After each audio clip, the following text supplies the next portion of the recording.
Mes chers compatriotes, au moment où je m'exprime, des attaques terroristes d'une ampleur sans précédent sont en cours dans l'agglomération parisienne. Il y a plusieurs dizaines de tués. Il y a beaucoup de blessés. C'est une horreur. Nous avons, sur ma décision, mobilisé toutes les forces possibles pour qu'il puisse y avoir la neutralisation des terroristes et la mise en sécurité de tous les quartiers qui peuvent être concernés.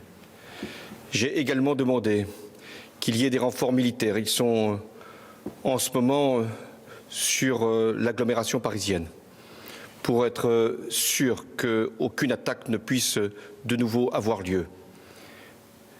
J'ai également convoqué le Conseil des ministres. Il va se tenir dans quelques minutes. 2 décisions seront prises. L'état d'urgence sera décrété, ce qui veut dire que certains lieux seront fermés, la circulation pourra être interdite et il y aura également des perquisitions qui pourront être décidées dans toute l'Île-de-France. L'état d'urgence, lui, sera proclamé sur l'ensemble du territoire. La seconde décision que j'ai prise, c'est la fermeture des frontières. Nous devons nous assurer que personne ne pourra rentrer pour commettre quelque acte que ce soit. Et en même temps que ceux qui auraient pu commettre les crimes qui sont hélas constatés puissent également être appréhendés s'ils devaient sortir du territoire. C'est une terrible épreuve qui, une nouvelle fois, nous assaille. Nous savons d'où elle vient, qui sont ces criminels, qui sont ces terroristes. Nous devons, dans ces moments si difficiles, et j'ai une pensée pour les victimes, très nombreuses, pour leurs familles, pour les blessés, nous devons faire preuve de compassion et de solidarité. Mais nous devons également faire preuve d'unité et de sang-froid. Face à la terreur, la France doit être forte, elle doit être grande, et les autorités de l'État fermes, nous le serons.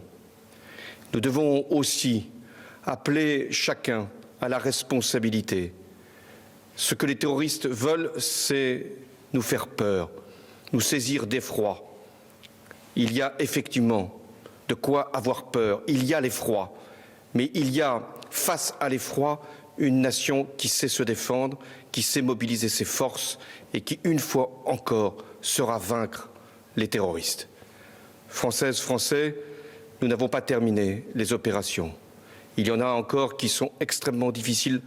C'est en ce moment même que les forces de sécurité font assaut, notamment dans un lieu à Paris. Je vous demande de garder ici toute votre confiance dans ce que nous pouvons faire avec les forces de sécurité pour préserver notre nation des actes terroristes. Vive la République et vive la France.